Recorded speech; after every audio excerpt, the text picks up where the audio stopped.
राज ठाकरे ने बाला साहेब ठाकरे के एक पुराने भाषण का वीडियो ट्वीट किया है। इस वीडियो में बाला साहेब ठाकरे कह रहे हैं कि जब उनकी सरकार आएगी तब रास्ते पर बंद होगी और लाउडस्पीकर मस्जिद से हटेंगे।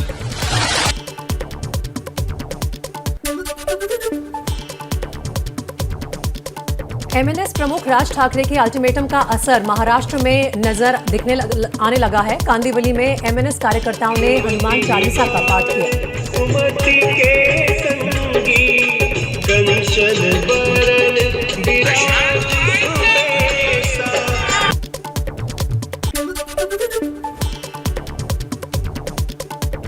नवी मुंबई के नेरुल में मस्जिद से दूर खड़े होकर अजान के जवाब में लाउडस्पीकर पर हनुमान चालीसा बजाते नजर आए एमएनएस कार्यकर्ता।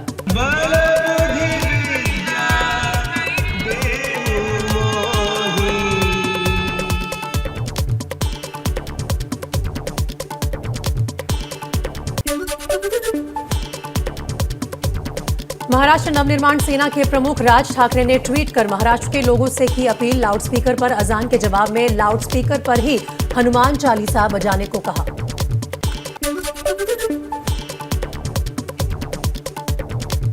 मुंबई से सटे भिवंडी में पुलिस ने एमएनएस कार्यकर्ताओं को हिरासत में लिया। अजान के दौरान हनुमान चालीसा बजाने की तैयारी में थे कार्यकर्ता।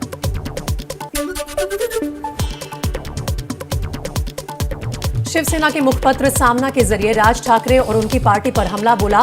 सामना में एमएनएस को अंतर्वस्त्र कहकर संबोधित किया गया है।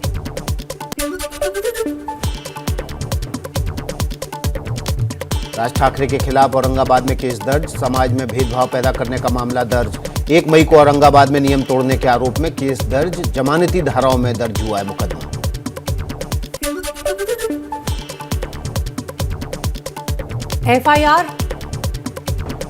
एफआईआर और गिरफ्तारी की लटकती तलवार के बीच एमएनएस अध्यक्ष राज ठाकरे का फिर आह्वान। अजान का जवाब लाउडस्पीकर में हनुमान चालीसा बजाकर दें, अभी नहीं तो कभी नहीं।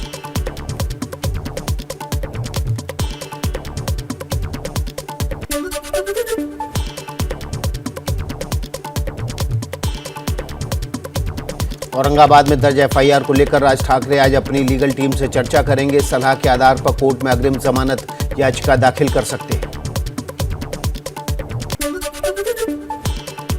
राज ठाकरे के अल्टीमेटम पर पुलिस सतर्क। 855 लोगों को सीआरपीसी की धारा 149 के तहत नोटिस भेजा। 465 लोगों को 15 दिन के लिए मुंबई से बाहर भेजा। 94 लोगों को हिरासत में लिया। शिवसेना सांसद संजय राउत का राज ठाकरे पर निशाना। कहा, अल्टीमेटम की राजनीति महाराष्ट्र में नहीं चलेगी। कुछ लोगों को बाहर से लाकर दंगा भड़काने की कोशिश हो रही है। हनुमान चालीसा विवाद में राणा दंपत्ति की जमानत याचिका पर आज फैसला आएगा। मुंबई के खार में नवनीत राणा और रवि राणा के घर आज जांच के लिए जाएगी बीएमसी की टीम। अवैध निर्माण का है आरोप।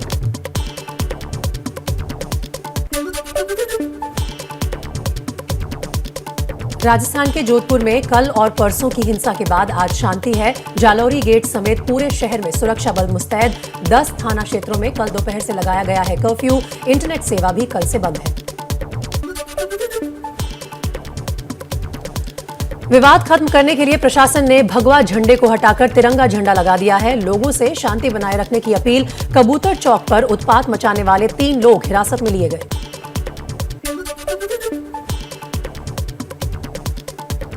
जोधपुर हिंसा पर केंद्रीय मंत्री और जोधपुर से बीजेपी सांसद गजेंद्र सिंह शेखावत का गहलोत सरकार पर हमला। कहा, शहर में सुनियोजित तरीके से हिंसा फैलाई गई। भारतीय मूल के विषय और भारत की अस्मिता से जुड़े हुए विषयों की खिलाफत करने वाले लोगों को जिस तरह से राजनीतिक रूप से, सरकारी रूप से संरक्षण दिया जा रहा है, उसकी तपिश हम सब के शहर जोधपुर तक भी पहुंची है। राजस्थान सरकार ने हिंसा के लिए बीजेपी को जिम्मेदार ठहराया। राजस्थान सरकार ने बीजेपी पर माहौल बिगाड़ने का लगाया आरोप, तो केंद्रीय मंत्री ने इसे साजिश दिया करार। इस सन की साजिश के जरिए हमारे देश के सौहार्द को, हमारे देश की संस्कृति को, हमारे देश के संस्कार को नुकसान पहुंचाने की जो कोशिश है, कुछ इस तरह की साजिशी ताकतें करती रहती हैं।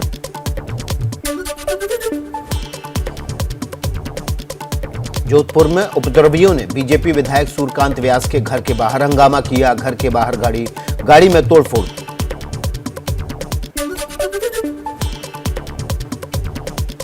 बीजेपी सांसद राज्यवर्धन सिंह राठौड़ का सीएम अशोक गहलोत पर निशाना। कहा, सीएम अशोक गहलोत तुष्टीकरण की राजनीति में राजस्थान को तालिबान बनाने पर आमादा हो गए हैं।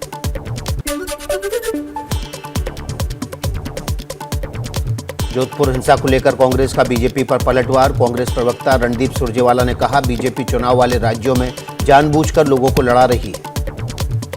राजस्थान में भारतीय जनता पार्टी का एजेंडा हिंदू और मुसलमान को लड़वाकर कांग्रेस की सरकार को षड्यंत्रकारी तरीके से डिस्टेबलाइज करके प्रांत के भाईचारे को भंग करना है।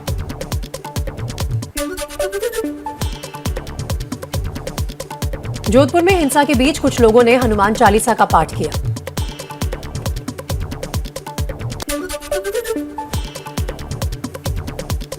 मुजफ्फरनगर में बीजेपी अल्पसंख्यक मोर्चा के पूर्व विदेश मंत्री मोहम्मद समर गजनी ने भगवा में की नमाज अदा।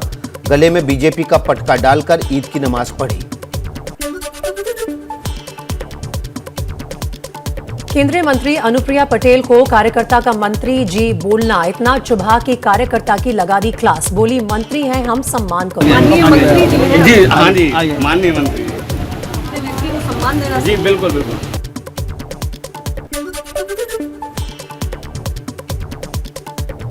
कर्नाटक के दौरे पर अमित शाह ने रखी निरपथुंगा विश्वविद्यालय की आधारशिला। विकास परियोजनाओं का उद्घाटन किया।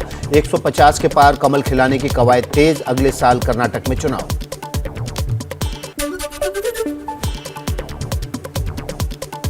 पंजाब की मान सरकार ने सिखों के इतिहास की गलत जानकारी देने वाली 3 किताबों को किया बैन। किताब के लेखकों और प्रकाशकों पर कार्रवाई की तैयारी। 12 क्लास में पढ़ाई जा रही थी किताब।